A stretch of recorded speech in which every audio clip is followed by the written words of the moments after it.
Fala galera, saudações vascaínas, começando mais um vídeo aqui no canal. Eu sou o Juninho, você está no canal Machão da Gama para mais um giro de notícias, a segunda edição de hoje, para a gente atualizar aqui todas as informações sobre o nosso Vasco da Gama. Tem uma informação muito importante que é a alteração da data de um jogo do Vasco, né? E você vai saber nesse vídeo aqui todos os detalhes, por que foi alterado, a nova data, enfim, todas essas informações. E também vamos escutar Maurício Barbieri, que concedeu hoje uma entrevista coletiva lá no CT Moacir Barbosa e respondeu, né, sobre as críticas que ele sofreu, principalmente por conta do último jogo, onde o Vasco ficou muito recuado, né, atacou muito pouco, e ele sofreu muitas críticas dos torcedores nas redes sociais e também de alguns jornalistas. Barbieri comentou sobre isso. Vamos falar de Vasco e Santos, que acontece no próximo domingo, Dia das Mães, em São Januário, e mais de 15 mil ingressos já foram vendidos, beleza?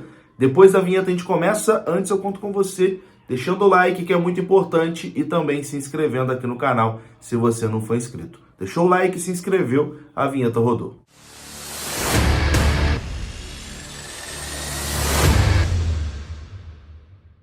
Então bora lá, meus amigos, começando mais um vídeo e começo falando da Mais Ágil. Você que quer adiantar as parcelas do seu FGTS, você pode procurar a Mais Ágil. Se você trabalhou de carteira assinada e tem uma graninha presa lá no seu FGTS, a Mais Ágil consegue adiantar o seu saque do FGTS e faz toda a parte burocrática para você. O link da Mais Ágil tá aqui na descrição desse vídeo, o telefone também tá aparecendo aqui na tela. Você pode entrar em contato através do WhatsApp deles no link que tá aqui na descrição. Você clica, é direcionado ao WhatsApp e lá você vai ser muito bem atendido pela equipe da Mais Ágil, que vai resolver toda a parte burocrática para você.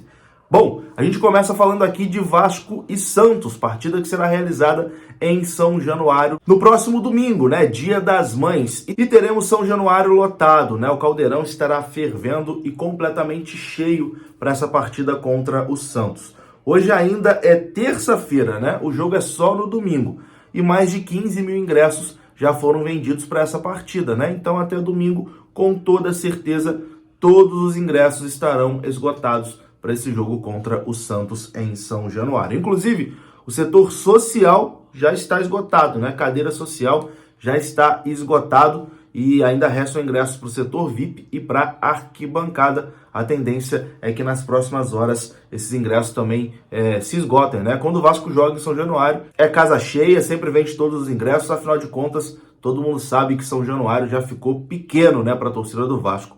E contra o Santos, mais uma vez, todos os ingressos serão vendidos. Agora, a gente fala aqui de uma modificação na tabela que foi confirmada ontem pela CBF da partida Vasco e Flamengo, né? O jogo que seria realizado no sábado, dia 3 de junho. Mudou de data e será realizado numa segunda-feira, dia 5 de junho. Isso mesmo, o jogo saiu do sábado para segunda-feira. Tava num horário maravilhoso, né? Sábado à tarde, mas mudou para uma segunda-feira, 8 horas da noite, que é um horário péssimo. E eu sei que você, vascaíno, deve estar, poxa vida, né? Que essa modificação, para quem vai para o estádio é muito ruim, até para quem vai assistir em casa também, né? Jogo segunda à noite não é a mesma coisa do que num sabadão, que tu pode reunir os amigos ali, sábado à tarde, fazer um churrasco, tomar uma cerveja, curtir o jogo, né? Jogo numa segunda-feira, não tem como fazer isso. Mas tem aí alguns motivos, né, para essa mudança acontecer. Flamengo e Fluminense vão se enfrentar pela Copa do Brasil. E como o jogo da volta dessas duas equipes vai acontecer na quinta-feira, não era possível o Flamengo jogar no sábado contra o Vasco por conta do tempo mínimo ali de descanso. O jogo até poderia ser no domingo, né? Mas no domingo o Fluminense já joga no Maracanã contra o Red Bull Bragantino. E aí você vai se perguntar, pô, mas por que não transfere então o jogo do Fluminense contra o Bragantino para segunda-feira? Não poderia, porque o Fluminense joga na quarta-feira lá na Argentina contra o River Plate. Então a data que sobrou foi a segunda-feira e já está confirmada, né? A CBF já confirmou ali a modificação de tabela, está aparecendo aí na sua tela. Vasco e Flamengo do dia 3 de junho, sábado, às 6h30, para o dia 5 de junho, segunda-feira, 8 horas da noite, no estádio do Maracanã. E a CBF ali dá as justificativas, né? Alegando ali a tabela da Conmebol, Libertadores, alegando o jogo do Fluminense, alegando também limitações de segurança pública, né? enfim, os motivos que a CBF teve para esse jogo ser marcado numa segunda-feira. É uma pena que seja na segunda-feira, seria muito melhor realmente no final de semana, mas foi a única data que sobrou para essa partida Vasco-Flamengo. Então, você que mora aí em outro estado, né, que mora em outra cidade, estava se programando para vir ao Rio de Janeiro assistir esse clássico Vasco-Flamengo, final de semana não vai dar. O jogo vai ser numa segunda-feira e aí complica para geral, né? Esse jogo que terá a divisão 50-50, né, na torcida, os setores ali leste e oeste serão mistos e os setores atrás do gol, aí sim dividido um setor para cada torcida, né? Vasco e Flamengo entraram aí nesse acordo de divisão de torcida. O mando desse jogo é do Vasco da Gama e no retorno o mando é do Flamengo, mas em relação à renda, a renda também será dividida igualitariamente para as duas equipes. É isso, Vasco e Flamengo numa segunda-feira, 8 da noite. Bom, e agora para encerrar esse vídeo, a gente vai escutar aqui Maurício Barbieri. Barbieri concedeu uma entrevista hoje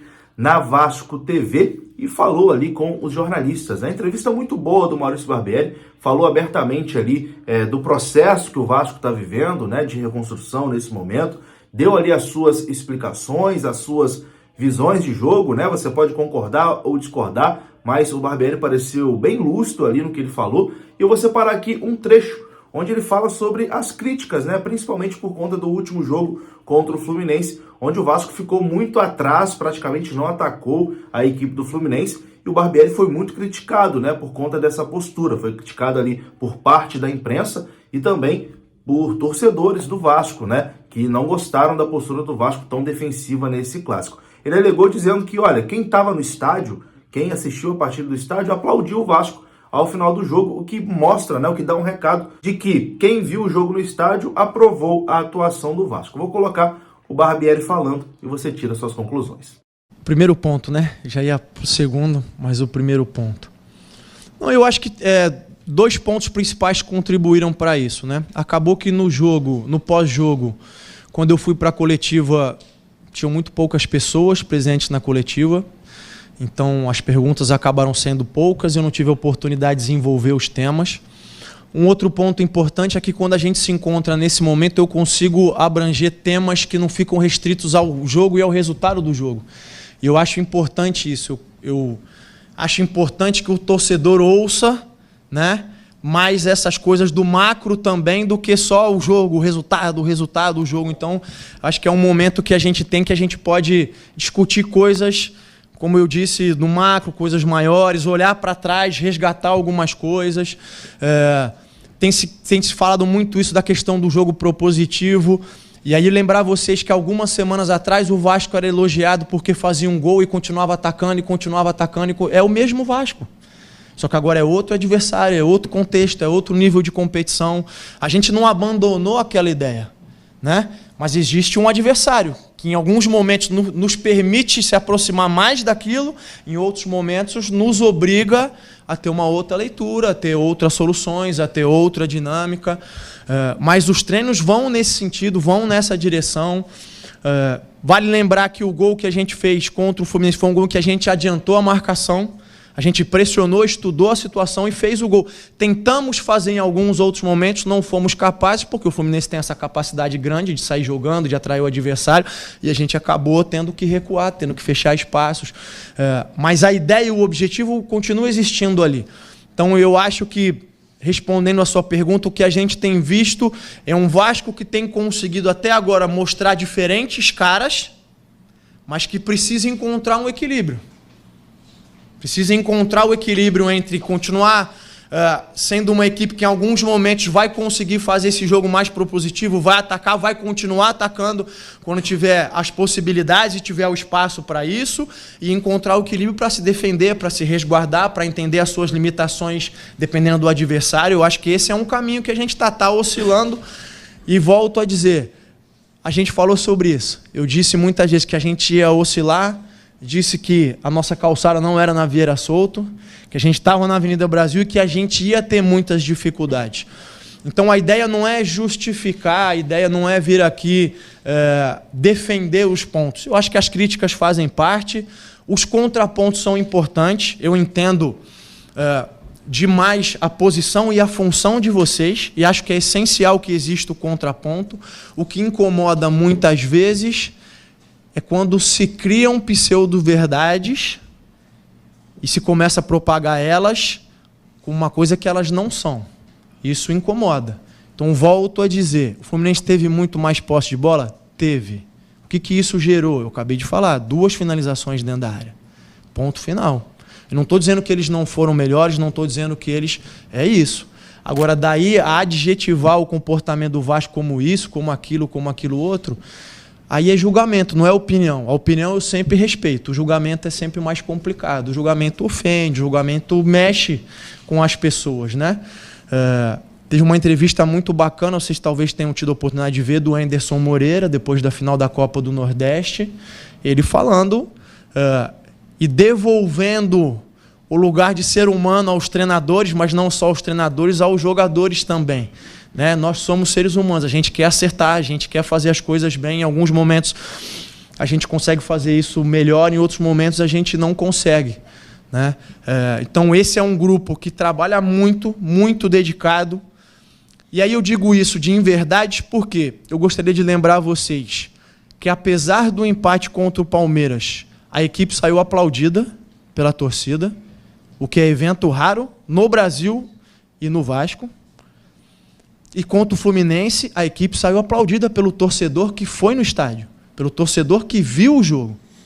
Então é difícil, às vezes, do lado de cá, aceitar, não a opinião, como eu disse, mas a imposição de verdade por pessoas que talvez não vão no estádio, talvez não vejam o jogo, talvez peguem algumas estatísticas e aí querem criar uma verdade em cima daquilo. Isso é que eu não vou concordar, não posso aceitar. Né? Então isso sim é um ponto que incomoda. Então o torcedor aplaudiu. Por que ele aplaudiu? Porque ele sabe que a equipe está entregando tudo dentro de campo. Ele sabe que todos os jogadores estão lutando, estão se entregando, estão suando, que é o que a gente disse que era o básico, que é o início. O torcedor, quando vai no estádio hoje, ele vê uma equipe que se entrega, que busca o resultado, que em alguns momentos é empurrada para trás, que erra, como eu disse, a questão, que precisa melhorar, que tem aspectos a desenvolver, que tem ajustes a fazer, porque é uma equipe em formação. Mas ele vê uma equipe que corre muito por essa camisa aqui, por isso que ele aplaude. Então tá aí, esse foi o Maurício Barbieri, treinador do Vasco da Gama. Eu vou ficando por aqui. Se você gostou do vídeo, deixa o like, que é muito importante. Se inscreva aqui no canal. Saudações vascaínas. Até a próxima. Fui!